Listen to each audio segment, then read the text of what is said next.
This episode brought to you by Progressive Insurance. Do you ever find yourself playing the budgeting game? Shifting a little money here, a little there, and hoping it all works out? Well, with the Name Your Price tool from Progressive, you can get a better budgeter and potentially lower your insurance bill too. You tell Progressive what you want to pay for car insurance, and they'll help find you options within your budget. Try it today at Progressive.com. Progressive Casualty Insurance Company and Affiliates. Price and coverage match limited by state law. Not available in all states. Thursday Night Football is on, and it's only on Prime Video. This week, it's an old-school rivalry as the Las Vegas Raiders collide with the Denver Broncos. Coverage begins at 7 p.m. Eastern with football's best party, TNF Tonight, presented by Verizon.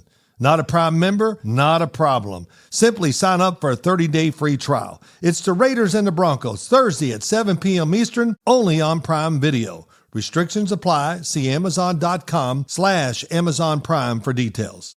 For adults with Crohn's disease or ulcerative colitis symptoms, every choice matters. Tremfya offers self-injection or intravenous infusion from the start. Tremfya is administered as injections under the skin or infusions through a vein every 4 weeks, followed by injections under the skin every 4 or 8 weeks. If your doctor decides that you can self-inject Tremfya, proper training is required. Tremfya is a prescription medicine used to treat adults with moderately to severely active Crohn's disease and adults with moderately to severely active ulcerative colitis. Serious allergic reactions and increased risk of infections and liver problems may occur. Before treatment, your doctor should check you for infections and tuberculosis. Tell your doctor if you have an infection, flu-like symptoms, or if you need a vaccine. Explore what's possible. Ask your doctor about Tremfya today. Call 1-800-526-7736 to learn more or visit tremfyaradio.com.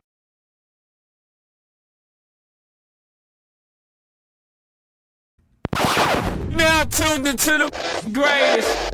So when that bag come, I won't fumble. I'm just stacking on the low, but hey, I'm tired of being humble. Let me get to it. That motivation music. Get control of your life, don't let nobody else do it. Cause when I gon' have met your Ep.516 cruising. Feel like you winning on the ground. Yes, sir. What's up, everybody? Welcome back to The Run with me, Manny Wilson, all the way from Detroit to Chicago to your speakers and headphones. So I appreciate you tuning in to the first interactive sports podcast, a community that makes sure your voice is heard. So if you hear something you agree with, you disagree with, you like or you dislike, go ahead, hit us up on the voicemail line, 219-413-9405. And of course, we will play your take back on our next episode. And then shout out to SeatGeek for sponsoring this episode. Get $20 off your first ticket purchase when you use the promo code The Run Podcast. Now, this code can only be applied for first-time users on the mobile app or website. So I don't know about you, but you better go ahead, catch one of these football games, basketball games since the season has returned, and use that promo code. So create that account, use the promo code, save yourself some money.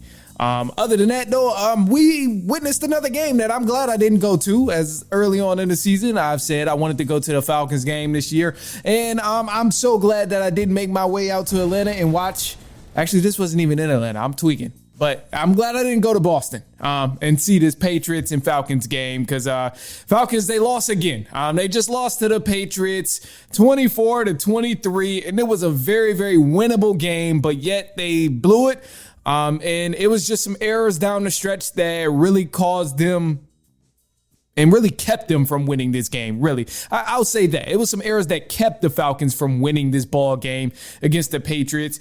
This is now the third straight loss for the Atlanta Falcons. And it seems like at this point, the playoff hopes are just dying out more and more, man. We lost to the 49ers, which was a very winnable game. Yes, the score doesn't necessarily reflect that, but when you look at the gameplay and go back and watch the film, the Falcons definitely could have won that game. You look at the Dolphins, they had absolutely no reason to get beat down by the Dolphins like that. A lot of coaching errors on that side. Very stagnant offense from Zach Robinson not being able to get anything going. They could have won that. And then the Patriots, we've seen some explosive plays on the offensive end, but yet, Don't forget, we're the Atlanta Falcons. So, of course, we just blow a field goal that could have sent the game into overtime. So, this is the second overtime loss or second loss that the Falcons have because of a missed field goal. Earlier was in the season with Young Hoku. He missed his field goal in a close game against the Buccaneers, which was a division win.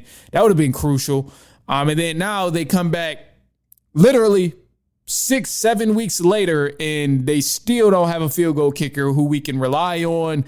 So we lost to the Patriots because of another missed field goal. So this is just ridiculous. I mean, it's like week one all over again, where you begin to look decent, but as soon as you think that the Falcons might win, as soon as you have a little hope, of course, they end up blowing a game, lose by a field goal. So it's just the same stuff. In the wise words of Grady Jarrett, same shit, different day. Same shit, different day, man. This Atlanta Falcons team is just doing the same thing every week. And it's, oh my gosh, man, it's killing me. It's a pain to watch week after week, week in and week out.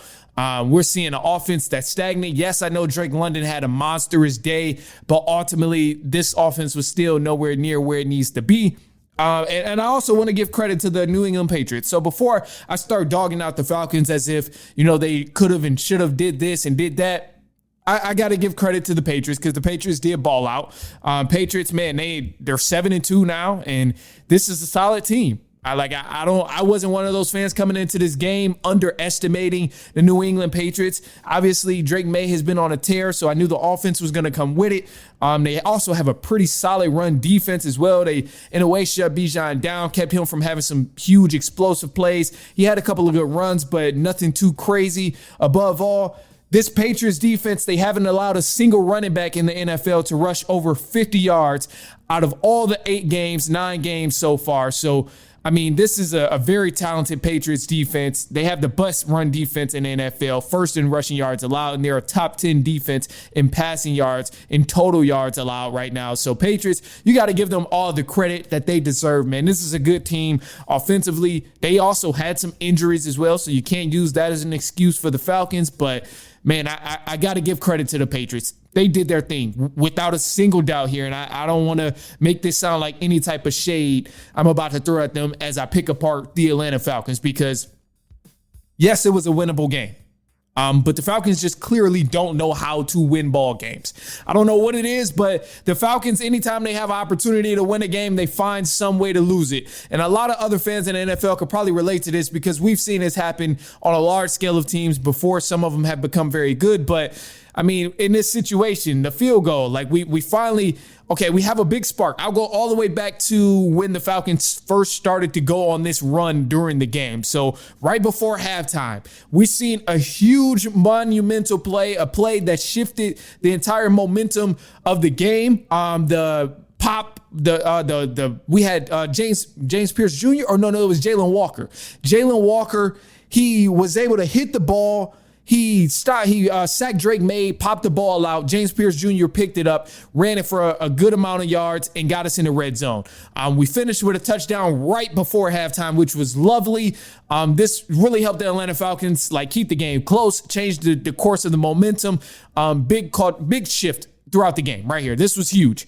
Then you come back, second half, you're still looking pretty decent, and you get the big touchdown from Drake London.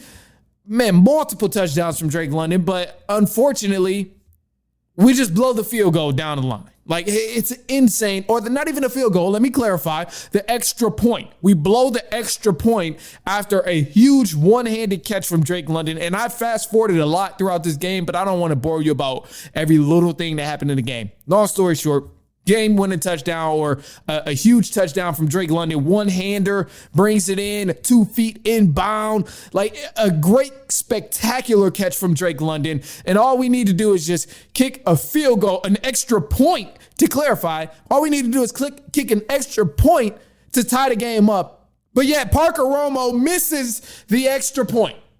So now Falcons are down, and we got to get some stops on a defensive end. And of course, as soon as we need the stops, the Atlanta Falcons defense cannot do that. So this is what frustrates me because This was not a terrible game from the Falcons. Yes, there were some things we need to clean up. Missed field goals, a slow start to the game, a very stagnant offense. I mean, the Falcons offense, yes, of course, Drake London, he did his thing. He had 3 touchdowns, 9 receptions, 118 yards. Of course, it looks glamorous on the outside of, yes, the Falcons offense was rolling, but ultimately this offense was still extremely stagnant. The offense is not sustainable just throwing the ball up to Drake London, expecting him to come down with it. Yes, you can rely on him to do that every once in a while, and clearly he can make things happen when you throw him the jump ball. But if your whole offense is throw it up to Drake London and let's see if he can come down with it and score us a touchdown, that is not sustainable. I'm not happy with that. We were terrible all throughout the course of the game. The Falcons were 1 for 10 in third down conversions, and that's unacceptable. So all of the stuff that we seen, the cool highlights that we seen, the one-handed catches from Bijan Robinson, the one-handed catches from Drake London,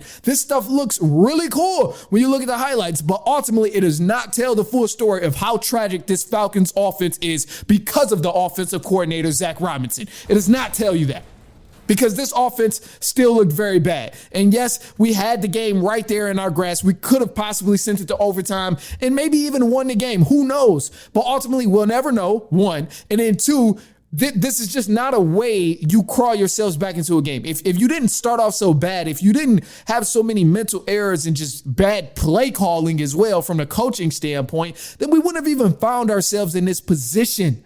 So that's what bothers me with this Atlanta Falcons team. And then on a defensive end, I got to give credit to the defense too, because the defense, they were pretty solid in this game. They had 6 sacks and an interception, which is just, crazy. I'm pretty sure you have to fact check it, but there hasn't been a single team in the NFL history that has had 6 sacks, an interception, and one player score 3 touchdowns and still lose the game. How the hell do you make that happen, Atlanta Falcons? Damn, we always on the wrong side of history, just making new types of history that nobody expects us to make. Insane. So yes, the defense wasn't bad. They weren't terrible here, but ultimately, oh my gosh, this is week in and week out. I try to give this guy a lot of leeway because I don't like to single-handedly call people out, but JD Bertrand, oh my gosh, dude, we could have got this stop on, I think it was it wasn't a 4th down. It was a 3rd down, 3rd and something. And we could have very much got this stop, 3rd and 5, and this would have caused the New England Patriots to have to punt the ball because they were down on their own 25-yard line. So if we would have got this stop, Falcons could have got the ball back with a minute and some change, maybe even just under a minute, because there was no timeouts, and we would have possibly been able to score the ball, get it downfield, and at least get another field goal attempt. But this play here from JD Bertrand, he's been kind of a thorn in our side on this defensive end because we have no Troy Anderson right now. And Ellis has been up and down. So let me just share the screen because I want you to see this play. I want you to look at this play. If you're listening to the pod, just audio version, I'm sorry you can't see it, but oh my gosh, this is just disturbing because when I went back to look at some of the film, I just had to pick apart what actually happened on this play here. So let's share this screen. Let's show what happened. And just the tragedy, just the tragedy of JD Bertrand, man. This is not cool. So, all right, as you see here, look at this. It is clearly man coverage that the Falcons are in here. You have Bertrand supposed to guard the tight end because he falls after him late. And literally as the ball is snapped, he doesn't do anything. He literally does not move. He's standing there. What is he doing? At that point, the tight end is already in his route and he's already on his way to the flats where Bertrand is supposed to be on his hip. Literally already on the flats. And he still hasn't moved. He's 2 yards into his route and Bertrand still hasn't even moved. And now he tries to get there late. It's just way too late at this point. Way too late. He doesn't have a clue. Bertrand doesn't have a single clue where the ball is going. And it's just an abomination. And I try to give young guys these leeway or this type of leeway. I really do want to help him out and just vouch for him that, okay, he'll develop into the position. But things like this just don't make sense. And then speeding it up a little bit, it just does not make sense or going back to the regular speed, the in-game speed, it just makes no sense. Look at the way this is. And I don't even think I'm sharing my screen right now. So sorry to those who haven't been able to look at it and you were in a live, but just look at it full speed now. Look how ridiculous this is that he wasn't able to catch on to this flat route to the end. If you can't guard a flat route as a linebacker, just a simple route to the flats, no fancy move, nothing, just literally as soon as he comes off the line of scrimmage, he's darting to the flats and you can't get there. You can't read that. You don't move when the ball is snapped. Why are you in the game? Why? Why are you in the game? You're literally hurting us. And you caused us, I don't want to say you caused the game because the missed field goal did, but this is a play that should have been stopped on 3rd and 5. I still can't get over the fact 5 yards, a team is 3rd and 5. You literally don't move in man coverage until your guy is 2 yards into his route. What? That's a fireable offense. You need to be on a sideline now after that. I better not see you next game. Hell, I better not even see you in a facility. This is ridiculous. It's ridiculous. And I just can't get over it, man. I cannot get over it because this is just, it's something where, I mean, it's a game. It just partially decided the game. And that's why I'm so stuck on it. That's why I'm stuck on it. But look, like I said, we're going to the news. We're going to go to the news. I ain't doing all that. We're going to go to the news. We're going to bring up the recap of all the who's hot, the teams that's hot right now. And we'll go into the news. So I'm not going to hold you up any longer on none of that stuff. But yeah, this will be rough, man. This will be rough. And I'm really not looking forward to the Colts. I know I said it before, but I'm really not looking forward to the Colts because the Colts are an elite team. I mean, we're looking at a Colts team that Indianapolis Colts are literally first in points per game. They're third in total yards per game. And like they've been elite. They do everything right. They're very disciplined. They have a great ground game with Jonathan Taylor. The air raid is elite. They have multiple targets they can go to in the air. And the part that really worries me the most about the Indianapolis Colts is they might not even torch us in the air because the Falcons' defensive or their run defense is so bad. So Colts can really just keep it on the ground the whole time, and the Falcons don't have a good run defense, so they're going to get exposed. They're going to get exposed on the ground. And you have to be able to keep up with the Colts in scoring the ball. If you're not scoring the ball, you're toast. You're toast. Falcons have yet to show me that they can consistently score the ball. Maybe one game out of the 8 games, they've shown me that they can score the ball. And that was against the Buffalo Bills in what, week 3? Week 4? We have had so much time for them to prove that they can find some sort of consistency with this offense, and they are yet to do it. So I have zero faith in the Falcons beating the Colts. I don't see it happening, and I would be shocked. I'm not even going to put that out there that if the Falcons win, but to them boys, hey man, Falcons, just go out there, have fun. Go out there, have fun, fly around on offense, fly around on defense. You got to be able to do something. So just go have fun if you don't do anything else. So whatever.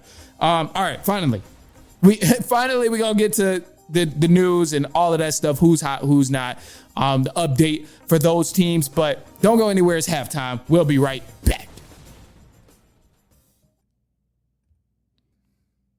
Nationwide is so much more than a great insurance company. They're one of America's largest financial services companies. Like how I'm more than just Peyton Manning. I'm also motivating Manning. When I say insurance, you say financial services. Insurance. Financial services. Insurance. Financial services. Now when I say Nationwide, you say is both. Nationwide. Is both. Nationwide. Is both. For your insurance and financial needs, Nationwide is on your side. Nationwide Investment Services Corporation, member FINRA, Columbus, Ohio. Tires matter. They're the only part of your vehicle that touches the road. Tread confidently with new tires from Tire Rack. Whether you're looking for expert recommendations or know exactly what you want, Tire Rack makes it easy. fast, free shipping, free road hazard protection, and convenient installation options. Go to TireRack.com to see tire test results, tire ratings, and consumer reviews, and be sure to check out all the special offers. TireRack.com, the way tire buying should be. If you're a maintenance supervisor at a manufacturing facility and your machinery isn't working right, Grainger knows you need to understand what's wrong as soon as possible. So when a conveyor motor falters, Grainger offers diagnostic tools like calibration kits and multimeters to help you identify and fix the problem. With Grainger, you can be confident you have everything you need to keep your facility running smoothly. Call 1-800-GRAINGER, click Grainger.com, or just stop by. Grainger, for the ones who get it done.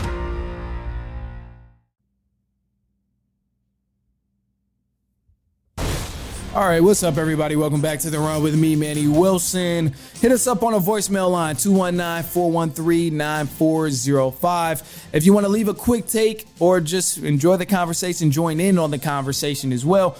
So some of the recap for Week 9 in the NFL. Man, starting off with the Thursday night game, it was pretty good to see Lamar Jackson back in action. Ravens ended up smacking the Dolphins 28-6. And we had the Patriots and the Falcons kick off on Sunday. Patriots ended up winning. Man, you got to listen to the long rant. That's all I'll say. Falcons, so close once again, but couldn't pull it off. Ended up losing the game 24-23, but shout out to the Patriots, man. 7-2 right now. They've been killing it. The Bears, they beat the Bengals, and this was probably the game of the week between the Bengals and the Bears, honestly, man. It came down to the wire. Bengals ended up coming back. They scored 14 points, or really 15 points in the fourth quarter. And it was a battle, man. They came back, they got an onside kick, and it just looked all downhill for the Bears. But literally last play of the game, Caleb Williams threw a dart to his tight end, and his tight end took it all the way to the end zone and got the Bears a dub. So it was a crazy, crazy, crazy game. And honestly, for the Bengals, it was very disappointing because they had the game locked up. But on the defensive end, they just could not seem to close the situation. Like, it was rough. It was rough for them. Other than that, you had the Vikings. They ended up beating the Detroit Lions 27-24. Lions did not look the best, man. Usually when that ground game is not rolling, the offense is not rolling, and the Vikings, they stood tall and they shut down Gibbs. And they had Jared Goff looking... He was struggling. I'll put it that way. Panthers, they ended up beating the Packers. Now, a lot of people deem the Packers as an elite team, but genuinely, I don't think the Packers are that elite. And not just because they lost to the Panthers 16-13. That says a lot, if anything, about the Panthers and who they are as a team right now, since they are 5-4, which is, to give you some context, the same exact record as the Kansas City Chiefs. So not saying the Panthers are, the most elite team in the conference or whatever, but it is time to at least give them a little bit of respect. Their ground game has been rolling. They've been nice. They've been taking care of business, man. So definitely want to give them their respect. And for the Green Bay Packers, I genuinely don't think the Packers are as scary as everybody is making them out to be. Yes, they have the record of 5-2, and they look like they're this and they look like they're that. They have the big names on defense, but truthfully, that defense is not that good. They're not top 5 in yards allowed per game. They're still letting people kind of do whatever they want to on the defensive end. Yes, they can bring some pressure and get to quarterbacks on occasion, but ultimately, this is far below anyone's expectations of what we thought Micah Parsons would bring to this Packers defense, and specifically the Packers D-line. So I'm just saying, as of right now, Packers, they have way, way, way too much hype and very little production, especially on both ends of the ball when you talk about what they can do on the defense from that defensive front and also what they do on the offense. Jordan Love, let's keep it a buck, man. Let's be completely honest. Jordan Love has looked a bit overrated. The Packers offense has looked overrated. They have not been doing anything where it's wowing people who tune into these games. They're not really efficient. They're not really consistent.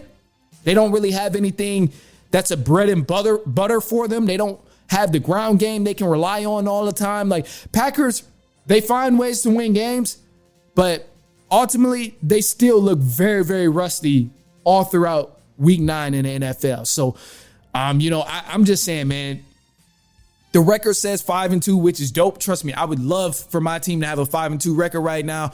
But ultimately, I just don't know if what the Packers are doing is sustainable and how well they'll be able to continue on winning some of these games, honestly, by luck. truth be told. But that was that game. They ended up losing to the Panthers. It was a low-scoring game, 16-13. That's another thing with the Packers is a lot of their games have been very low-scoring. So we talk about, oh, this team is so scary. They're good. So they got Micah Parsons. He's doing this and he's doing that. But yet, they're not leading anybody in sacks. Hell, I don't even think they lead the division in sacks right now. So it's a lot of hype for the Packers with very little production on both ends of the ball. So I think we need to have a serious conversation about the Packers and what they're doing. It's time to kind of look in the mirror and start debating if they're overrated or not, because not just because they lost to the Panthers, but they've been having some low-scoring games and some bad performances where they still found a way to win, and that's why that 5-2 record ultimately looks good. But it'll be interesting to see what the Packers continue on to do. The other games that we had going on, we had the Chargers and the Titans. Chargers ended up beating the Titans. They moved to 6-3, and the Titans, oh my gosh, man, still having a tough time. 1-8 right now. Other than that, 49ers, they took care of the Giants. The Colts, they fell short to the Steelers. Up until this point, the Colts had only lost one game, but the Steelers gave them another L, 27-20, and the score reflects a much closer game than it actually was, but ultimately, this was not the Colts that we've seen so far through the first 9 weeks of football.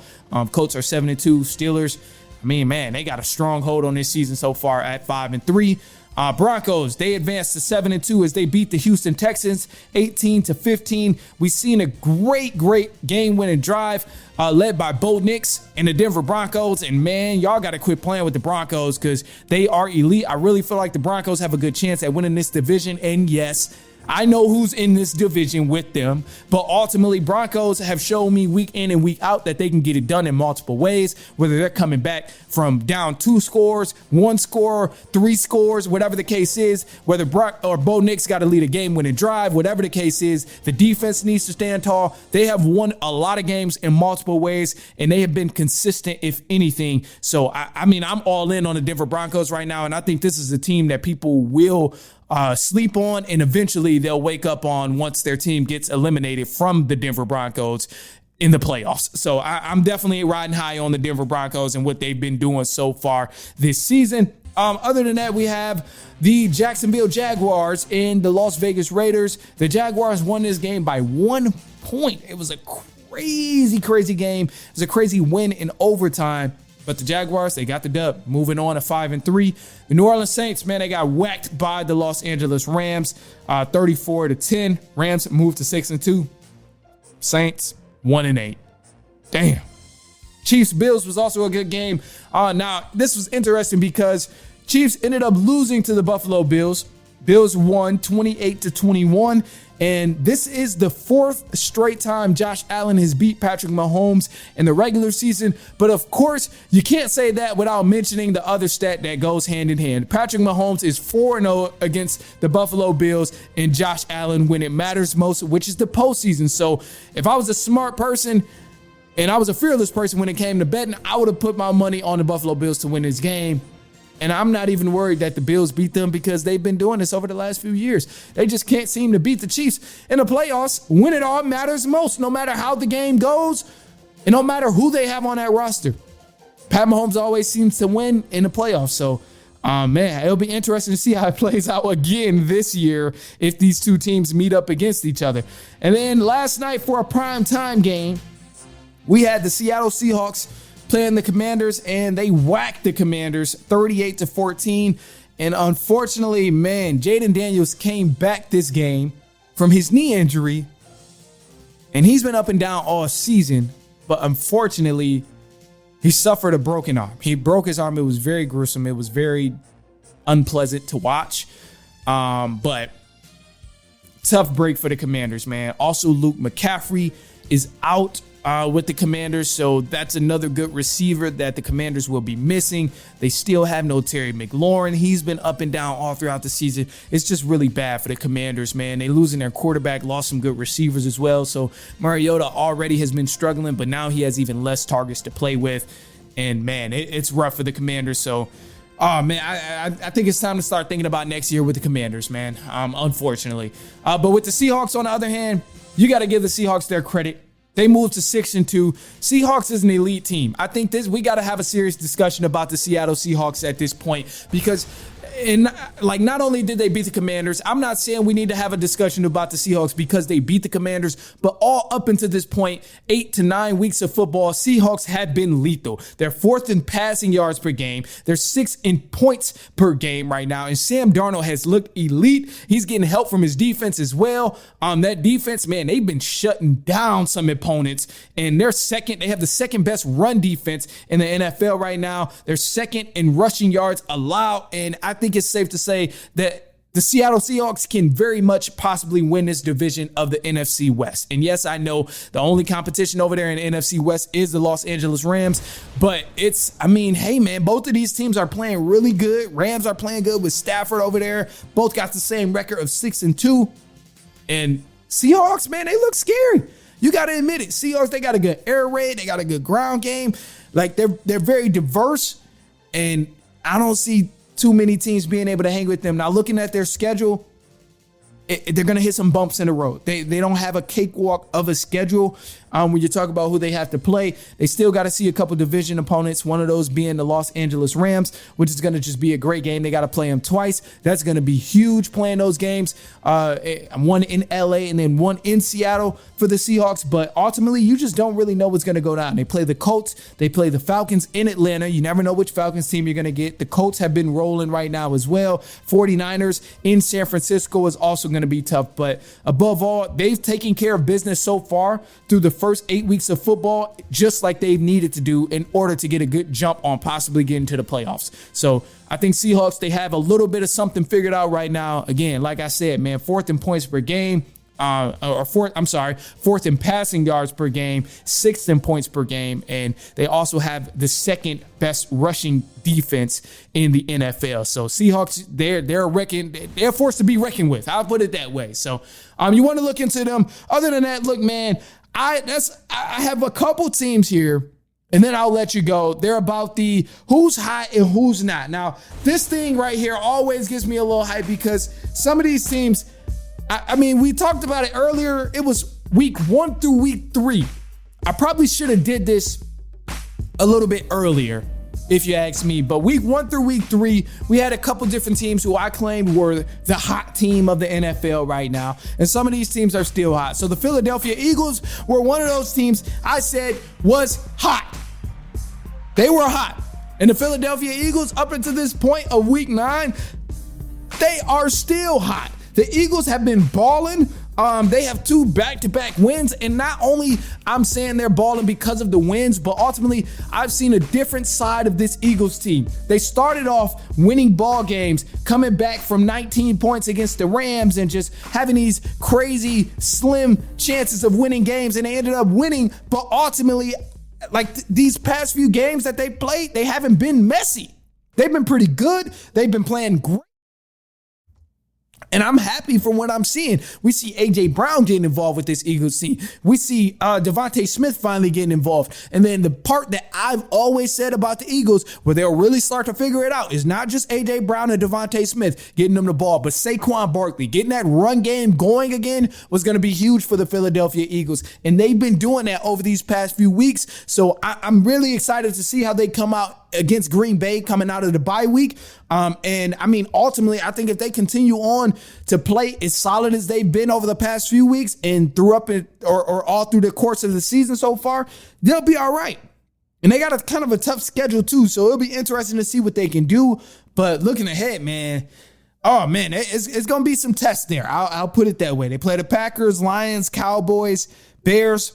Don't know what type of Bears team you'll get, Bills and the Chargers. So we'll see within them teams. But right now, Eagles have been one of those teams where I think are the hottest as of right now. And yeah, they have the record to prove it. They're 6-2, and they have some very good quality wins over some elite teams in the NFL. So it's only right if I say that the Eagles are still hot right now.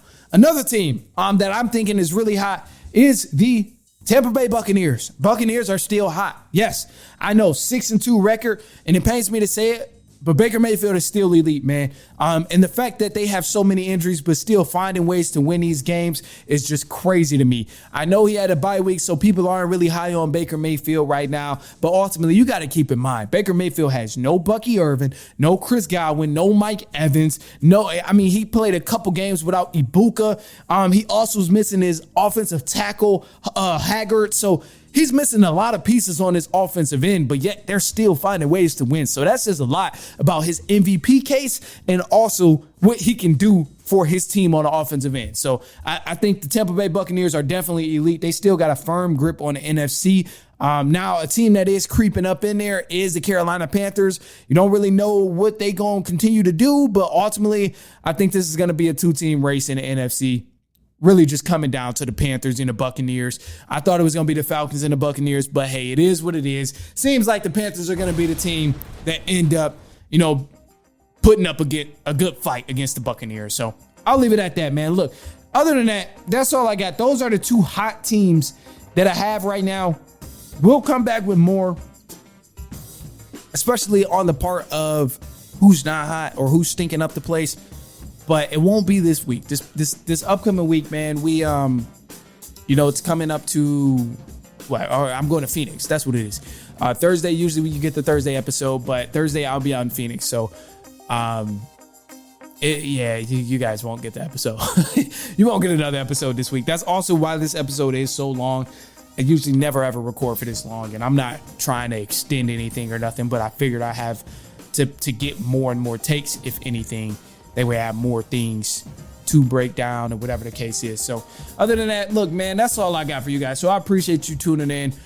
Hit us up on the voicemail line, 219-413-9405. And of course, we'll play your take back on the next episode. Follow us on IG, Instagram at The Run Podcast, TikTok at The Run Podcast, Facebook at The Run Podcast, and YouTube, The Run with Manny Wilson. Share this with a cousin, a brother, an aunt, uncle, niece, nephew, coworker, friend, family member, anyone you know who enjoys sports. I promise you they will not mind that you sent this to them. Worst case, they just won't listen to it. And oh well. And then a positive note at this point, it's just going to be simple as sometimes you got to make a way. Sometimes you got to make a way. It might not be an opportunity for you, but sometimes you got to create that opportunity. Simple as that. So I'm going to leave it at that. Interpret it however you want to. And other than that, that's all I got for y'all. So I appreciate you for tuning in. Of course, I'll be back later on next week. And so on and so on and so on.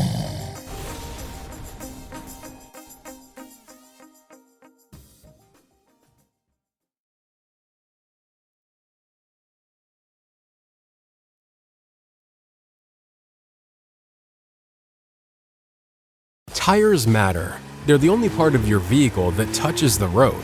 Tread confidently with new tires from Tire Rack. Whether you're looking for expert recommendations or know exactly what you want, Tire Rack makes it easy. Fast, free shipping, free road hazard protection, and convenient installation options. Go to TireRack.com to see tire test results, tire ratings, and consumer reviews, and be sure to check out all the special offers. TireRack.com, the way tire buying should be.